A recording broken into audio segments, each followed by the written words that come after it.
नमस्कार। आप सभी का हमारे YouTube चैनल पर बहुत बहुत स्वागत है। तो आज हम हिंदी भाषा का जो पाठ नंबर 2 है वर्ण विचार वो करने जा रहे हैं। वर्ण विचार जिसे अंग्रेजी भाषा में फोनोलॉजी या फिर ऑर्थोग्राफी कहते हैं।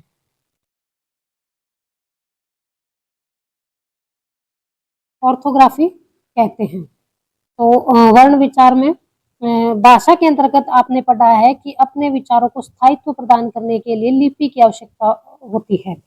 मीन्स जो हम विचार अपने विचार बोलकर या सुनकर जो विचारों का आदान प्रदान करते हैं वो मतलब स्थायी नहीं होते, परमानेंट नहीं होते। लेकिन अगर हमें अपना ज्ञान या अपने विचार हैं उनको स्थायित्व प्रदान करना है, उनको स्थायी बनाना है, तो फिर हम उनको लिखित रूप में उनको हम सुरक्षित रखते हैं। तो लिखित रूप में करने के लिए हम उसको क्या करते हैं, लिपि की आवश्यकता होती है। लिपि का संबंध उच्चारण से है। प्रत्येक उच्चरित ध्वनि के लिए एक लिखित चिन्ह की आवश्यकता होती है। जो लिखित चिन्ह हम प्रत्येक ध्वनि के लिए निर्धारित करते हैं वह वर्ण कहलाते हैं। तो ये जैसे अगर पूछ लिया जाए कि वर्ण किसे कहते हैं, तो जो लिखित चिन्ह हम प्रत्येक ध्वनि के लिए निर्धारित करते हैं उन्हें हम वर्ण कहते हैं। छोटी से छोटी उच्चरित ध्वनि के लिए एक चिन्ह होता है, जैसे शरबत। इसका निर्माण जो शरबत है, अगर हम इसका वर्ण विच्छेद करके देखते हैं तो श प्लस ए प्लस रे प्लस ए प्लस बे प्लस ए प्लस ए प्लस ए। तो ये इसका वर्ण विच्छेद हम करके देखते हैं। यहाँ स्पष्ट है कि हर ध्वनि के लिए एक वर्ण की ओर इशारा करती है। इस प्रकार हम कह सकते हैं कि भाषा की सबसे छोटी इकाई ध्वनि होती है। तो ये है कि भाषा की सबसे छोटी इकाई क्या होती है, ध्वनि होती है। अगर ये क्वेश्चन एग्जाम में आ जाए कि भाषा की सबसे छोटी इकाई क्या होती है, तो हमारा आंसर होगा ध्वनि। या फिर ध्वनियों के मेल से शब्द बनते हैं।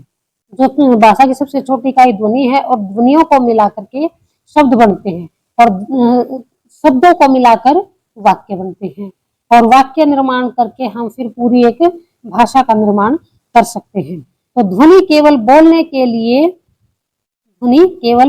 लिए होती है। जब उसे लिख दिया जाता है तो वह वर्ण कहलाती है। तो जो बोली होती है, ध्वनि होती है, वो तो जब उच्चारण जब हम करते हैं, बोलते हैं, तो उस समय पर तो उसको ध्वनि बोलती है, और जब हम उसको लिख देते हैं तो वो वर्ण कहलाते हैं। तो इस प्रकार ये इसकी जो हमारी जो परिभाषा है वो क्या बन जाएगी कि भाषा में ध्वनियों के लिए निर्धारित प्रतीक चिन्हों को क्या कहते हैं, वर्ण कहते हैं। और ये भाषा की सबसे छोटी इकाई है जिसके टुकड़े नहीं किए जा सकते। तो ये क्वेश्चन 1 नंबर का बन सकता है कि भाषा की सबसे छोटी इकाई क्या है, या फिर जो वर्ण किसे कहते हैं। तो भाषा की सबसे छोटी इकाई ध्वनि है, वर्ण है, और इसके टुकड़े नहीं किए जा सकते। आगे है जो हमारी वर्णमाला है, उसके बारे में देखेंगे।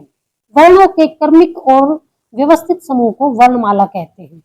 वर्णमाला किसे कहते हैं, जो वर्ण है उनके व्यवस्थित और क्रमिक मतलब क्रम से और व्यवस्थित रूप को हम वर्णमाला कहते हैं। प्रत्येक भाषा की अपनी वर्णमाला होती है। कोई भी लैंग्वेज है, कोई भी भाषा है, तो उसमें प्रतीक चिन्ह होते हैं, तो उसकी अपनी वर्णमाला होती है। जैसे अंग्रेजी जो भाषा है उसकी वर्णमाला में 26 वर्ण होते हैं। इसी प्रकार जो हिंदी की वर्णमाला है उसमें ये वर्ण होते हैं। जैसे स्वर हैं, तो इसमें कितने स्वर होते हैं, 11 स्वर होते हैं। कितने स्वर होते हैं, 11 स्वर होते हैं, जिसमें से 4 स्वर हैं, 4 स्वर है वो हर्ष स्वर होते हैं, और 7 स्वर है वो दीर्घ स्वर होते हैं। आगे है, और ये इसमें एक अनुस्वार होता है और विसर्ग होता है।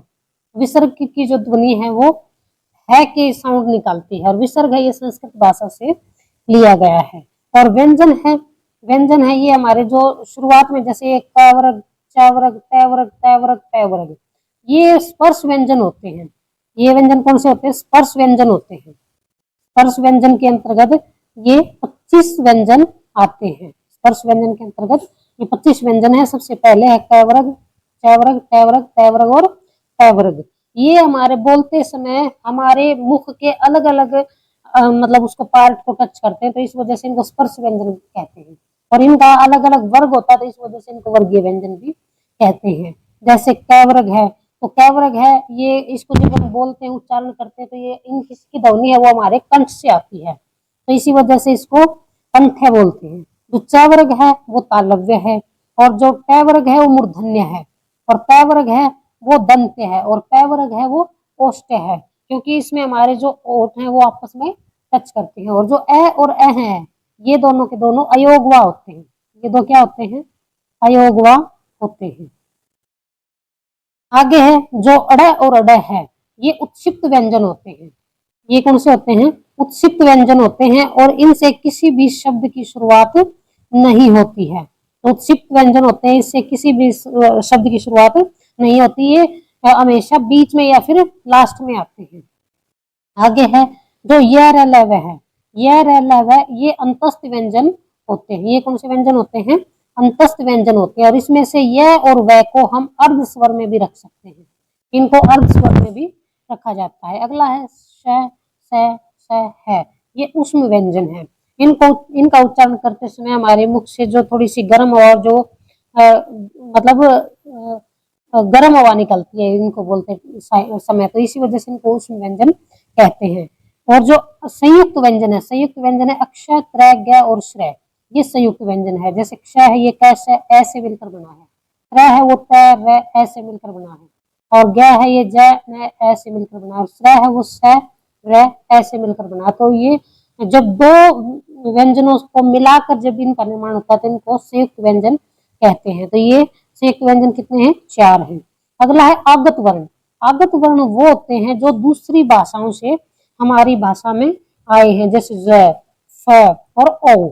ये जैसे ज और फ है ये जो अरबी भाषा है उनसे आए हैं, और जो ओ है ये अंग्रेजी भाषा से हमारी भाषा में आया है।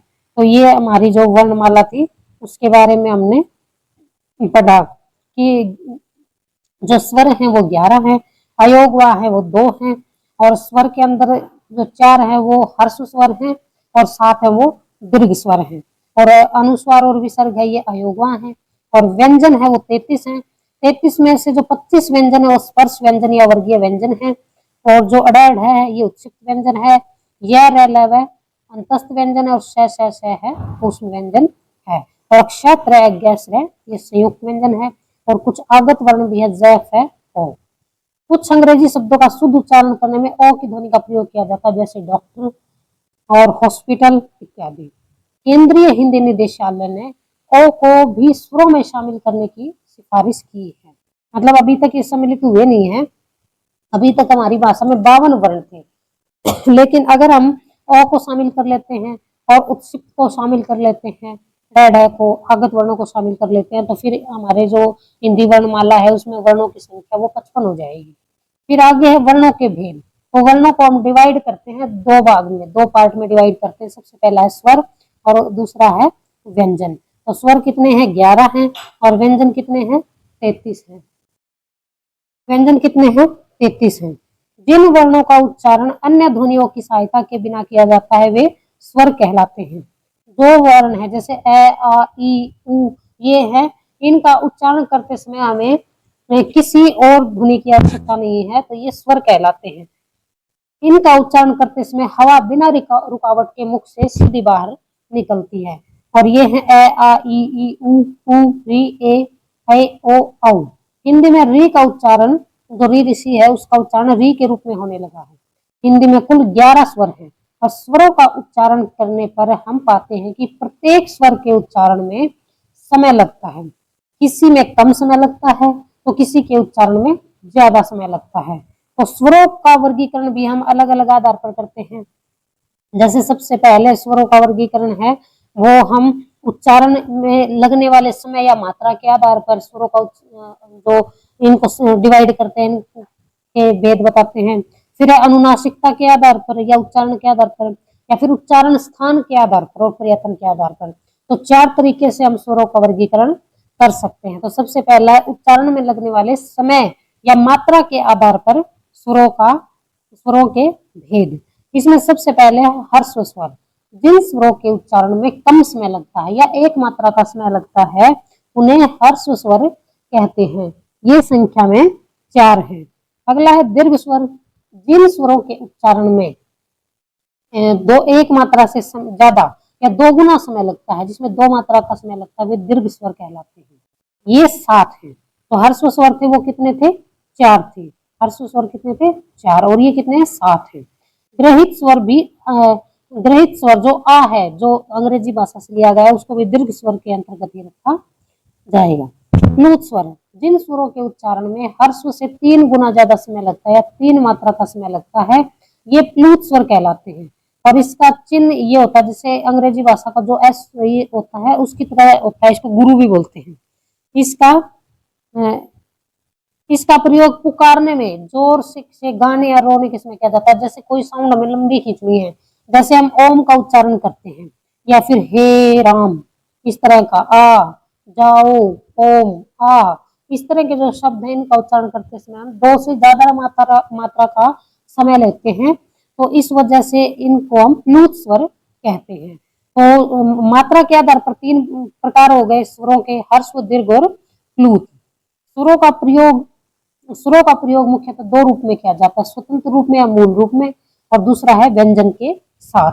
जैसे क, ए, तो हर एक व्यंजन के साथ ए जो स्वर है वो जुड़ा हुआ होता है, और उसके साथ हम मात्रा के रूप में प्रयोग करते हैं। व्यंजन के साथ तो उसको मात्रा के रूप में प्रयोग करते हैं, और अगर हमें डायरेक्ट स्वर लिखना है तो फिर हम उसको स्वर के रूप में ही लिखते हैं। व्यंजनों के साथ मिलाकर, जैसे अगर हमें लिखना है कि क, आ, तो का हो गया इसका, क, आ, मतलब क की जो मात्रा है आ, उसका प्रयोग किया है यहाँ पर हमने, जो ये आ का प्रयोग, खड़ी पाई का प्रयोग किया है। क, ई, ये की।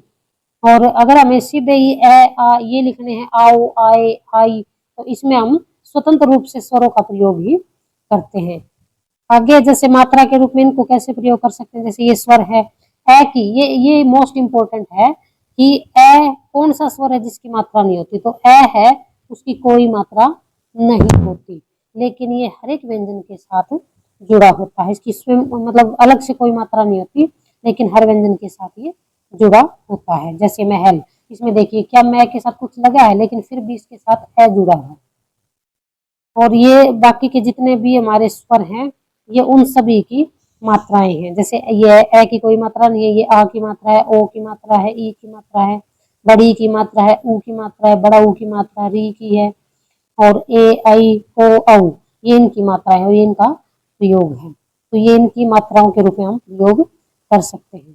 फिर है जैसे इसी के बारे में डिटेल से बता रखा है कि ए की कोई मात्रा नहीं होती, सभी व्यंजन, ए की स्वयं की कोई मात्रा नहीं है, लेकिन फिर भी सभी व्यंजन है वो ए की सहायता से ही बोले जाते हैं। जैसे क, तो इनके साथ में ही ए जुड़ा होता है।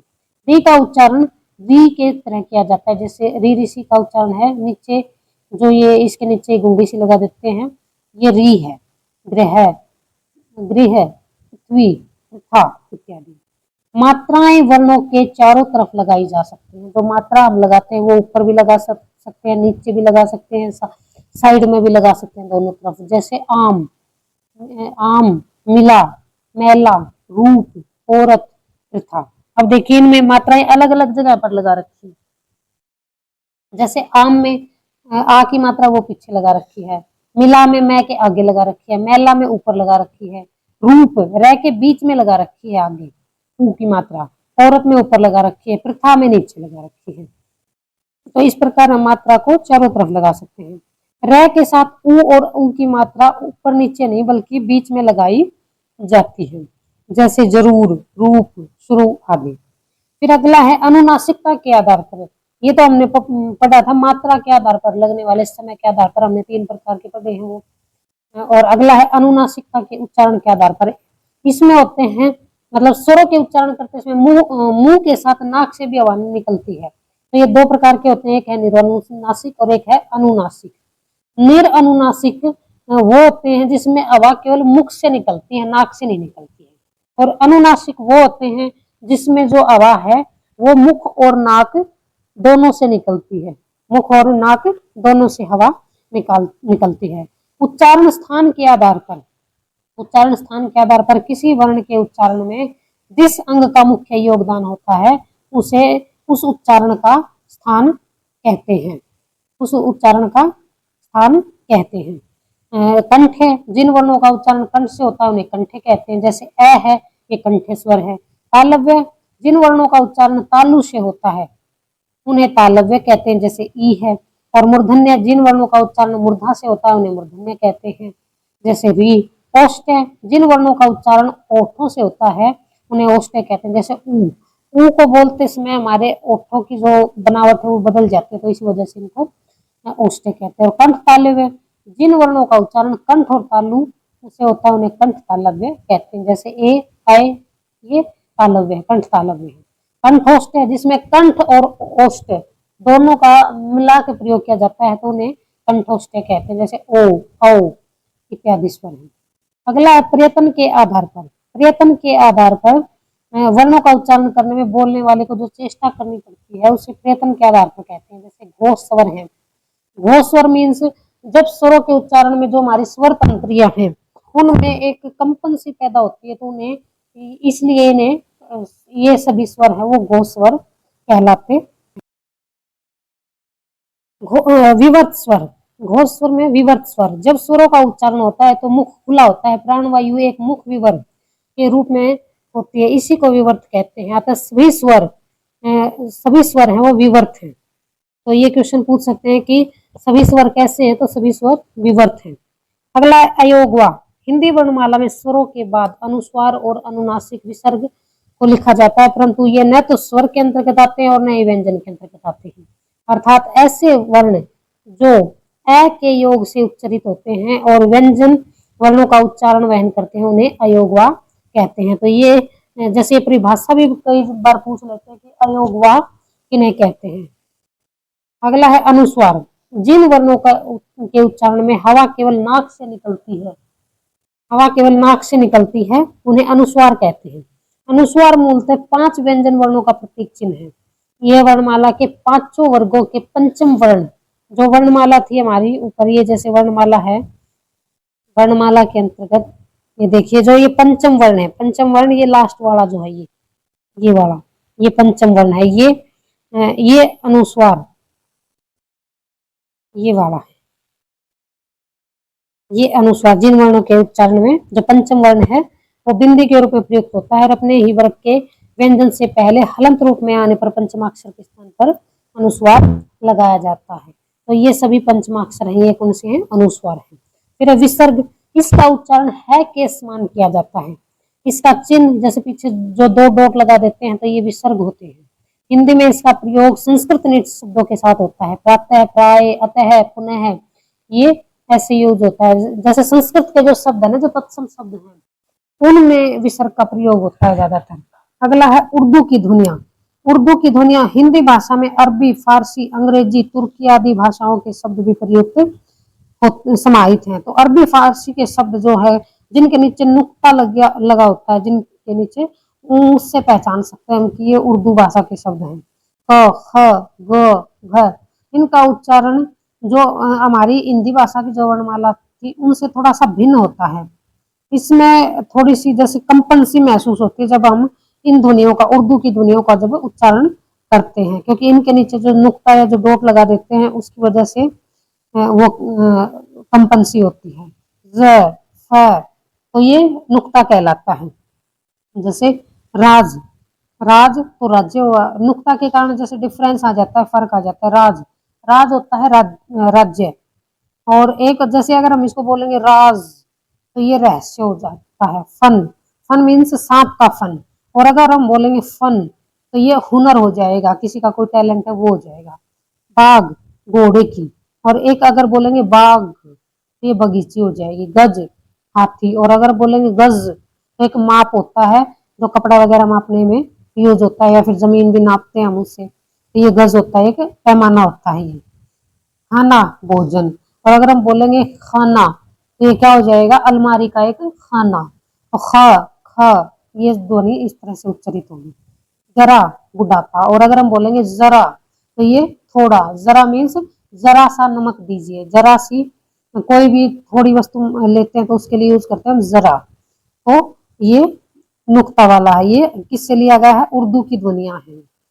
तो ये हमने अब तक ये सुरों के बारे में पढ़ा है। आगे हम जो वर्णमाला, जो वर्णों को हमने 2 पार्ट में डिवाइड किया था, स्वर और व्यंजन, तो अगला है व्यंजन।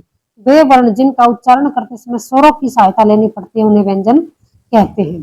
इन वर्णों का उच्चारण करते समय वायु फेफड़ों से रुककर बाहर निकलती है। व्यंजनों का वर्गीकरण 3 आधारों पर किया जाता है, स्पर्श के आधार पर, उच्चारण स्थान के आधार पर और प्रयत्न के आधार पर। तो व्यंजनों का वर्गीकरण कितने आधार पर किया हमने? स्पर्श के आधार पर, उच्चारण स्थान के आधार पर और प्रयत्न के आधार पर। स्पर्श के आधार पर 3 वर्गों में विभक्त किया गया है, स्पर्श, अंतस्थ और उष्म। स्पर्श मैंने बताए थे आपको कि 25 होते हैं, अंतस्थ 4 होते हैं और उष्म भी 4 होते हैं। तो स्पर्श व्यंजन वे व्यंजन होते हैं जिनका उच्चारण करते समय श्वास वायु उच्चारण स्थान विशेष को स्पर्श करते हुए बाहर निकलते। हिंदी में क से लेकर मैं तक के सभी व्यंजन स्पर्श व्यंजन हैं। इसमें 5 वर्ग होते हैं और प्रत्येक वर्ग में 5 व्यंजन होते हैं। 5 देखिए जैसे क वर्ग है, क वर्ग में ये 5 है, तो ये जितने भी वर्ग हैं इनमें सब में कितने कितने हैं? 5-5 है। सब में कितने कितने व्यंजन है? 5-5 है और 5 वर्ग हैं, तो ये टोटल कितने हो जाएंगे? फिर 25 हो जाएंगे। कितने हो जाएंगे? 25। तो ये स्पर्श व्यंजन है। फिर है अंतस्थ व्यंजन। अंतस्थ व्यंजन वे व्यंजन होते हैं जिनका उच्चारण स्वर और व्यंजनों के बीच का प्रतीत होता है। इनका उच्चारण करते समय मुख का कोई अंग दूसरे अंग को पूरी तरह स्पर्श नहीं करता, इसलिए इन्हें अंतस्थ व्यंजन कहते हैं। ये संख्या में 4 हैं, य, र, ल, व। उष्म व्यंजन, उष्म का अर्थ होता है गर्म। उष्म व्यंजन वे व्यंजन होते हैं जिनका उच्चारण करते समय जो हवा है, जो मुख से जो वायु निकलती है वो थोड़ी रगड़ खाकर निकलती है, तो उससे थोड़ा सा घर्षण पैदा होता है और हवा गर्म होती है। ये भी 4 है, स है। उसमें व्यंजनों को संघर्षी व्यंजन भी कहा जाता है। तो ये 1 नंबर का क्वेश्चन बन सकता है कि उसमें व्यंजनों को और किस नाम से जाना जाता है? तो उसमें व्यंजनों को हम संघर्षी व्यंजन भी कहते हैं। अगला है संयुक्त व्यंजन। एक से अधिक व्यंजनों के मेल से बने व्यंजनों को संयुक्त व्यंजन कहते हैं और हिंदी भाषा में 4 संयुक्त व्यंजन होते हैं, श, त्र, ग और श।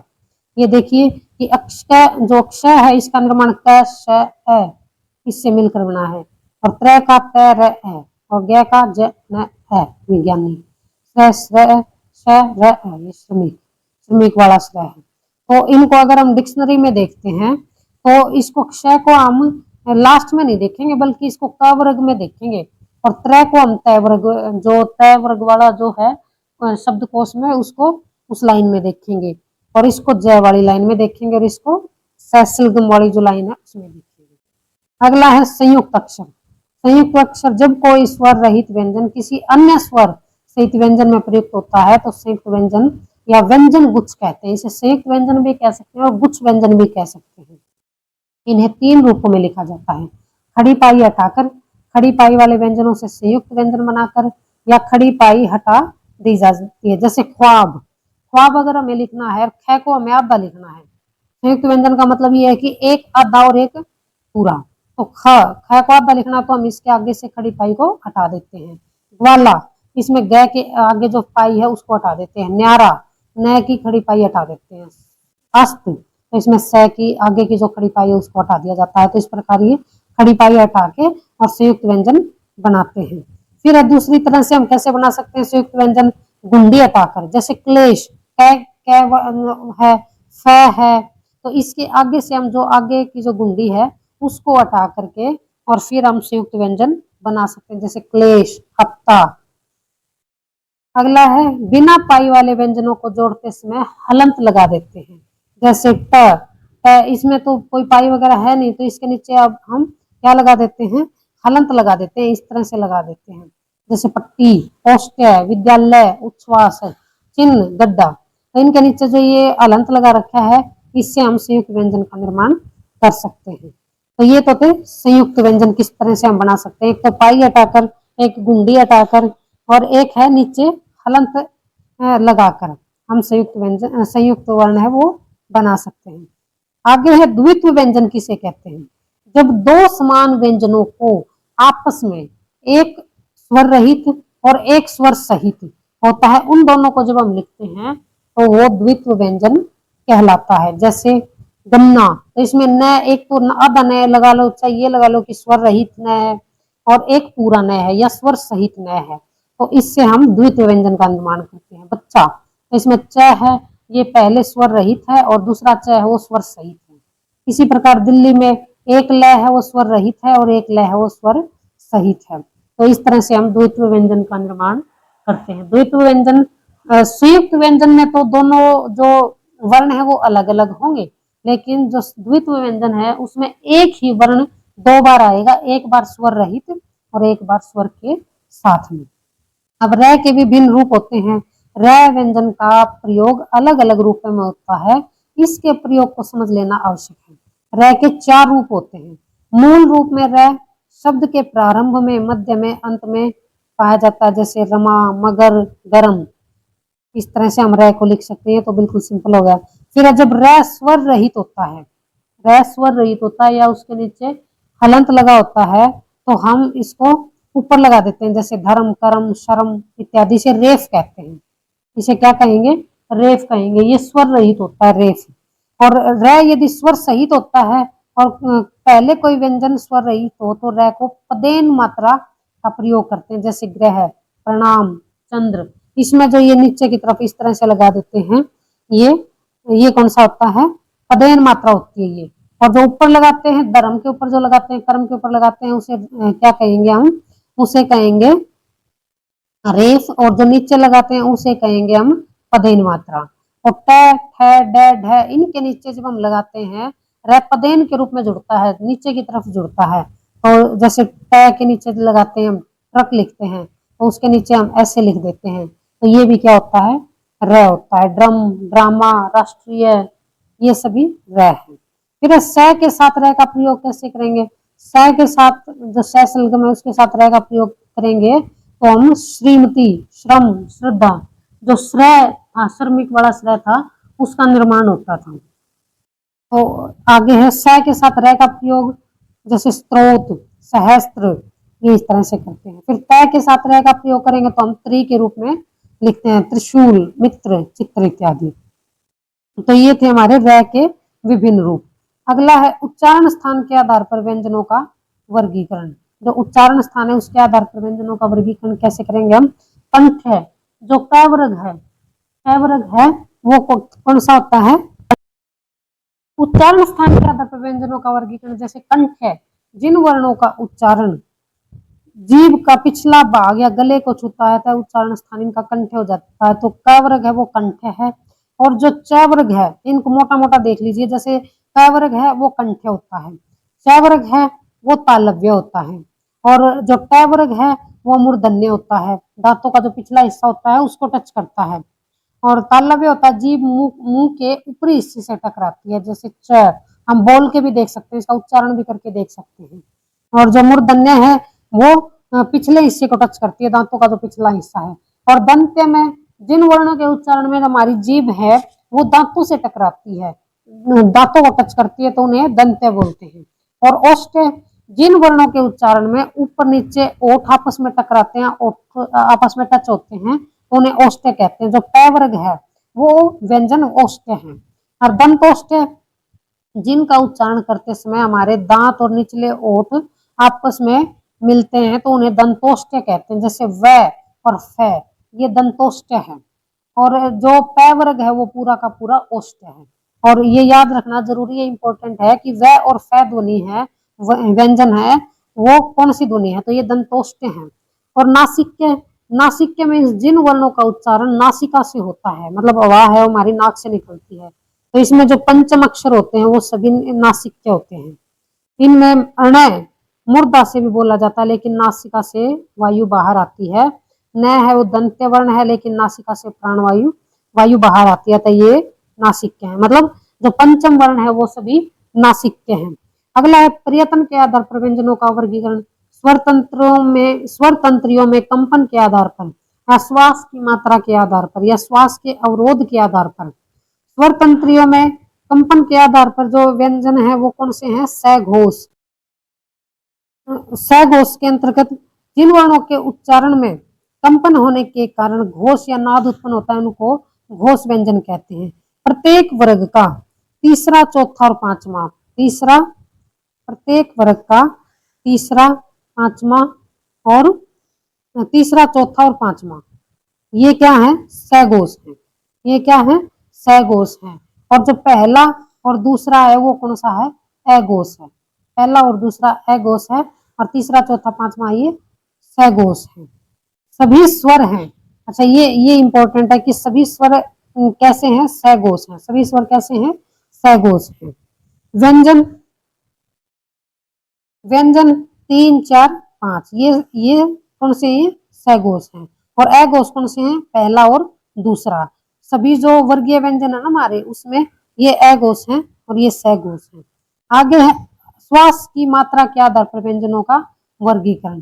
अल्प प्राण, महाप्राण। तो अल्प प्राण और महाप्राण का है जो फर्स्ट पहला तीसरा पांचवा ये अल्प प्राण है, और जो दूसरा और चौथा है वो महाप्राण है। 1, 3, 5 है ये अल्प प्राण है, और दूसरा और चौथा ये महाप्राण है। जो हमारी वर्णमाला है उसमें जो व्यंजन है इनको हम देखते हैं ख ग घ, इसमें देखिए ये फर्स्ट है, ये थर्ड है और ये फिफ्थ है, और ये ख और घ है ये दूसरा और चौथा है। तो ये महाप्राण है और ये अल्प प्राण है। मतलब श्वास की थोड़ा समय लगा, मतलब थोड़ी वायु बाहर निकली, थोड़ा प्राण लगाना पड़ा हमें, तो इस वजह से ये अल्प प्राण है। और जिसमें ज्यादा जिन व्यंजनों के उच्चारण में श्वास वायु अधिक मात्रा में बाहर निकलती है उन्हें महाप्राण कहते हैं। तो दूसरा और चौथा जो व्यंजन है वो उष्म व्यंजन भी महाप्राण होते हैं। उष्म व्यंजन कौन से होते हैं, जो स, तीनों स और है, स है, ये उष्म व्यंजन है और ये महाप्राण होते हैं। श्वास के अवरोध के आधार पर व्यंजनों के भेद। स्पर्शी, स्पर्शी तो ये सभी हो गए, क ख ग घ ग, ये सारे के सारे स्पर्शी हैं। और संघर्षी ये वाले हैं, और स्पर्श संघर्षी ये हैं। नासिक के पंचम वर्ण है। पार्श्विक, ये इंपॉर्टेंट है, यहाँ पर जो ल है वो किस तरह का व्यंजन है, ल किस तरह का व्यंजन है, तो ल है वो कैसा है, पार्श्विक है। ल कैसा है, पार्श्विक है। और र है वो प्रकंपित है, र है, ये वाले जो है ये इंपॉर्टेंट है, ये वाले। नासिक के पार्श्विक, ल पार्श्विक है और र है वो प्रकंपित है। और उपक्षिप्त कौन से होते हैं, ड और ड। और अर्धस्वर कौन से होते हैं, यह वह। तो ये वाले इंपॉर्टेंट है, मोस्ट इंपॉर्टेंट है। वर्ण विच्छेद, वर्ण विच्छेद कैसे करते हैं, जैसे आजाद, आ ज आ द ए। तो इस तरह से हम इनको स्वरों और व्यंजनों के संयोग को जब हम अलग अलग कर देते हैं तो वो वर्ण विच्छेद होता है। आगे है ये इसका ये पाठ का सार संक्षेपण है कि वर्ण उस मूल ध्वनि को कहते हैं जिसके टुकड़े ना हो सके, जिसके टुकड़े ना हो सके। वर्णों का व्यवस्थित और क्रमबद्ध समूह वर्णमाला कहलाता है। हिंदी वर्णमाला में 52 वर्ण है। यदि किसी शब्द का आरंभ स्वर से हो तो उसे मात्रा नहीं बल्कि स्वर के रूप में लिखते हैं। मतलब शब्द के शुरुआत में कभी भी मात्रा नहीं लगेगी, स्वर जो स्वर है वही लिखा जाता है। इसके अतिरिक्त एक मात्रा होती है, चंद्र बिंदु भी है। ध्यान रहे इसका प्रयोग केवल उन वर्णों पर होता है जिनके सिर पर अर्थात ऊपर मात्रा नहीं होती, जैसे चांद, मुंह, मतलब ऊपर मात्रा नहीं होगी, वहीं पर चंद्र बिंदु का प्रयोग हम कर सकते हैं। अगर ऊपर मात्रा है तो फिर हम चंद्र बिंदु का प्रयोग नहीं कर सकते। और जो कोई भी शब्द का आरंभ अगर स्वर से करते हैं तो वहां पर मात्रा नहीं लगा सकते, स्वर ही लिख सकते हैं। यदि स्वर की मात्रा शिरोरेखा के ऊपर लगी है तो चंद्र बिंदु के स्थान पर केवल जो ये डॉट है वो उसका प्रयोग किया जाएगा, जैसे मैं, कहीं, नहीं आदि। स्वरों का वर्गीकरण 4 आधारों पर किया जाता है। तो इस प्रकार आज हमने जो पाठ नंबर 2 था ये आज हमने कंप्लीट किया है वर्ण विचार का। वर्ण विचार का ये चैप्टर आज हमने कंप्लीट किया है। कल हम इसी का तीसरा चैप्टर लेकर आएंगे। तब तक के लिए नमस्कार, धन्यवाद। आशा करते हैं कि आपको ये अच्छा लगा होगा और चैनल को लाइक और सब्सक्राइब जरूर करें। धन्यवाद।